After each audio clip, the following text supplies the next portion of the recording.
ఇప్పుడు మీరు చూసారు కదా ఈ స్నేక్ రక్తపింజర, రజల్స్ వైపర్, కాటరేగులు పొడ, పెద్ద పొడ, ఇంకా చాలా రకాలుగా పిలుస్తారు. దీనికి ఏంటంటే రజల్స్ వైపర్ అనేది ఇంగ్లీష్లో నామం. మీరు నెట్లో చూసుకుంటే దీని అర్థం అవుతుంది.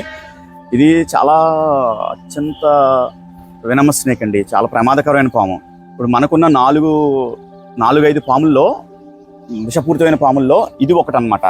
ఇది ఏ టైప్లో అంటే ఒక్క సెకండ్లో, అంటే రెప్ప పాటులో 5 అడుగుల దూరం వరకు కూడా జంప్ చేసి అటాక్ చేయగల స్నేక్ ఇది ఆటోమేటిక్గా. అది చూడడానికి దీని మోషన్ స్లోగానే తిరిగినట్టు కనిపిస్తుంది, కానీ ఇది చాలా ఫాస్ట్ స్ట్రైకింగ్ ఉంటుంది అనమాట.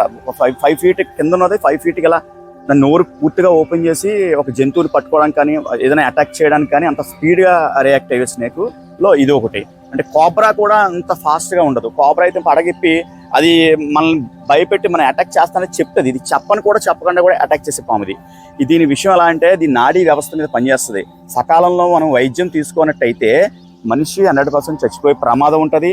అలా బతికినప్పుడు కూడా కొన్ని సందర్భాల్లో ఈ కిడ్నీల మీద, ఊపిరితిత్తుల మీద, కిడ్నీల మీద, ఇలాంటి వాటి మీద దీని విషయం అనేది ఎఫెక్ట్ చూపించి వినము ఈ న్యూరోటాక్సిక్ వినమండి అది చూపించి అవి పాడే సందర్భాలు చాలా మందికి ఉన్నాయి. లేదంటే ఆ ప్లేస్లో అదంతా కుళ్ళిపోయినట్టుగా అయిపోవడం, ఆ ప్లేస్ అంతా కరిచిన ప్లేస్లోని, లేదంటే కిడ్నీలు పాడైపోవడం, ఊపిరితిత్తులు డ్యామేజ్ అవ్వడం, ఇలాంటివి జరుగుతాయి. పాము అనేది ఏది కూడా మనిషికి శత్రువు కాదండి. దాని ఆహారం కోసం అది తిరుగుతుంటుంది. ఒక రకంగా పాము అనేది రైతుకు మేలు చేసే ఒక సహాయకారినిగా మాత్రమే దాన్ని మనం చూడాలి.